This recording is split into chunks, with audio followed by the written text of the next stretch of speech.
विभिन्न प्रकार के अपने अपने तरह से संसार के कल्याण के लिए अपने विचार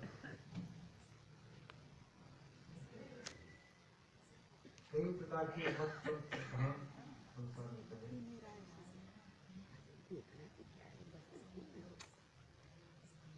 उन सिद्धांतों के अनुसार उन्होंने ये दावा किया कि इनसे आत्मा कल्याण।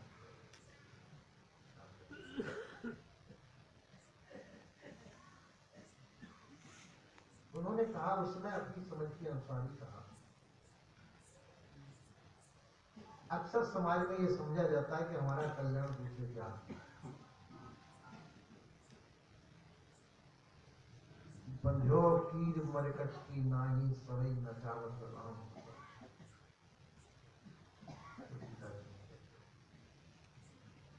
सबको राम नचाता है। राम के हाथ में सबकी गोली है। ये पराधीन करता है। जो पराधीन है वो अपना कल्याण कैसे कर सकता है? उसका कल्याण तो दूसरे के हाथ में है।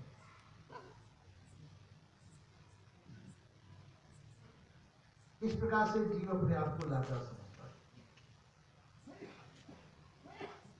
हमारा कल्याण दूसरे के हाथ में। दूसरे के मरने के बाद में हम उसके धाम को पहुंचेंगे,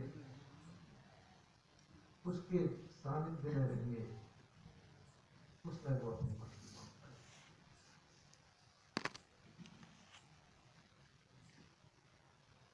इसी प्रकार से सब लोग अपने अपने विचारों को श्रेष्ठ मानते हैं। सदगुरु श्री कबीर साहब जी भी उसी समय पर उन्होंने भी अपने विचार दिए। उन्होंने अपने विचार दिए कि जब तक जीव परावलंबी है,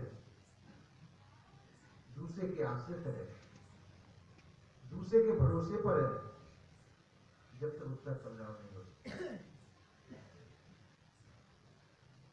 एक दफे तुलसीदास जी और सूरदास जी जंगल में बैठे हुए थे, आपस में चर्चा कर रहे थे। एक के इष्ट थे भगवान श्री राम। वो धनुर्धारी थे, बड़े बड़े का सामना कर सकते थे, सूरवीर थे। उनके भरोसे पर बैठे हुए थे तुलसीदास जी।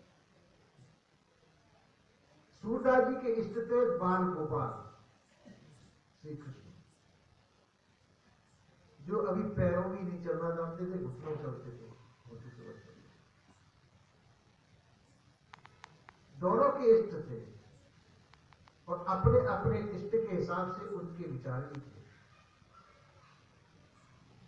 तुलसीदास जी को भरोसा था कि मेरे भगवान राम सब प्रकार की आपदा को से मेरे को दूर कर सकते हैं।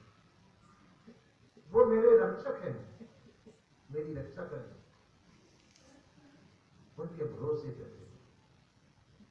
और सूरदास जी इस भरोसे पर थे कि अभी मेरा लाला कन्हैया छोटा है, उसकी रक्षा का भार मेरे ऊपर है। दोनों चर्चा करने लगे। एक ने आकर के जवाब कहा, अरे तुम क्या कर रहे हो? मतवाला हाथी आ रहा है इस रास्ते पर। मतवाला हो चुका है वो हाथी, आप यहां बैठे रास्ते में। सूरदास जी ने कहा कि अभी कन्हैया मेरा छोटा है, हाथी को देख के डर जाएगा, मैं तो चलता हूं।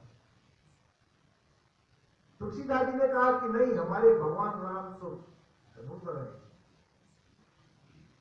सबका सामना कर सकते हैं, इसलिए मुझे किसी का भी नहीं, मेरे रक्षक भगवान श्री राम है। दोनों की अपनी अपनी भावना है। उनकी भावना के अनुसार उनका दल था, उनकी भावना के अनुसार उनका दल था, पर दोनों अपने ऊपर कोई न कोई करता धरता अपना रक्षक मानते थे। दोनों ही परावलंबी थे। सदगुरु श्री कबीर साहब परावलंबी नहीं थे। सदगुरु गुरुदेव ने कहा, कर वैया वाला अपनी छाण ग्रहण विरानी आशा को त्याग, अपनी बाहुबल का भरोसा करिए, अपने पुरुषार्थ पर का भरोसा करिए। आप ही अपना कल्याण कर सकते हैं, दूसरा आपका कल्याण करने वाला नहीं है। आप करना चाहिए तो कर सकते हैं, नहीं करना चाहिए कभी नहीं होगा। जब तक आप दूसरे के बल पर हैं, जब तक आप गुलाम हैं, गुलामी का जीवन जी रहे। जब तक आप मानसिक और भौतिक दोनों प्रकार से स्वतंत्रता स्वाधीनता प्राप्त नहीं करेंगे, जब तक आप कल्याण के पात्र नहीं। आपको अपने लिए किसी का भी आश्रय की आवश्यकता नहीं। आप कह सकते हैं कि क्या गुरु की आवश्यकता नहीं, गुरु की आवश्यकता है। तो गुरु मार्गदर्शक है, तो गुरु भी स्वतंत्रता स्वाधीनता का ही उपदेश देते हैं,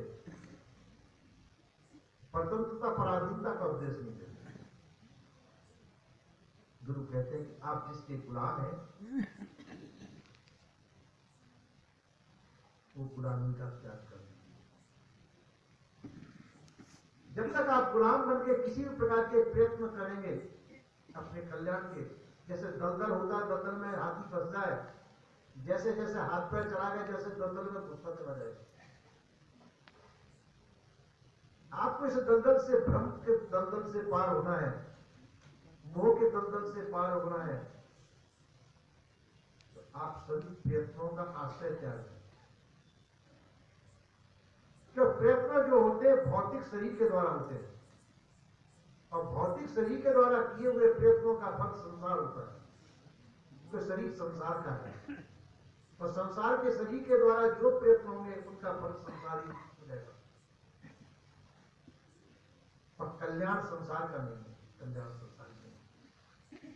आपको कल्याण के लिए संसार से निकलना है, तो आप सभी प्रयत्नों का आश्रय त्याग करके अप्रयत्न हो। अप्रयत्न, संतों ने उसको अप्रयत्न जीवन कहा। अब कहा जाए कि तो अप्रयत्न जीवन तो सरल होगा, प्रयत्न में तो कुछ करना पड़ता है,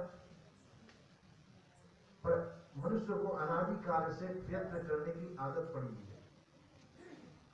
प्रयत्न करना उसके लिए सरल है, और अप्रयत्न होना उसके लिए कठिन है। तो अप्रयत्न ताकि उसको आदत नहीं है। जो चीज की आदत होती है वो हमारे लिए सरल है, चाहे उसमें मेहनत कितनी भी करनी पड़े। इसलिए सभी प्रयत्नों का जिस समय आश्रय त्याग दिया जाए, हम अपनी अप्रयत्न स्थिति में स्थित हो, उस समय सभी बंधन अपने आप ही टूट जाए। बंधनों को बनाया हमने है, बंधनों को सुरक्षित हमने किया है, हम ही बंधनों में बंधने वाले हैं, और सभी बंधनों को त्याग करके छोड़ करके हम ही स्वतंत्र होने वाले हैं। इसका पता पाने के लिए हमको संत गुरुजनों की आश्रय की आवश्यकता है। संत गुरुजन यही बोध देते हैं, अपने बनाए हुए मन मानिंदी के बनाए हुए बंधनों का त्याग कर दीजिए, आप स्वतंत्र हो जाइए। आपने जो बंधन मान रखे, ये आपके बनाए हुए बंधन है, आपकी कमजोरी है। अपनी कमजोरी को निकाल दीजिए, आप स्वतंत्र हो जाएंगे। स्वतंत्र होना आपका ही काम है, और जब भी कल्याण होगा वर्तमान में होगा, भूत भविष्य में नहीं। लोग बात कहते हैं कि चलो आगे कर लेंगे कल्याण, वो कभी कल्याण नहीं कर सकते। कल्याण वर्तमान का विषय है, कार्य आगे पीछे हो सकते हैं, और कल्याण जब भी होगा वर्तमान में होगा, कोई भी कार्य होगा वर्तमान में होगा। इसलिए हमको चाहिए हम संसार की गुलामी का त्याग करके, जो मानसिक भौतिक दोनों प्रकार से हम संसार के गुलाम हैं, और मानसिक भौतिक दोनों प्रकार की गुलामी का त्याग करके हम सच्चे अर्थों में स्वतंत्रता स्वाधीनता प्राप्त करें। और जिस समय मानसिक और भौतिक दोनों प्रकार से स्वतंत्रता स्वाधीनता प्राप्त होगी, हम कल्याण स्थिति पे होंगे। उस समय हमारे पास कोई बंधन नहीं होगा, सभी बंधनों का त्याग कर निर्बंध होंगे। उस निर्बंध स्थिति का ही उपदेश सदगुरु कवि साहब ने दिया, तो वही सबको ग्रहण करके अपने आप को निर्बंध बना के जीवन कल्याण करना चाहिए। ऐसा संत गुरुजनों का कहना है। बोलिए श्री सद्गुरुदेव।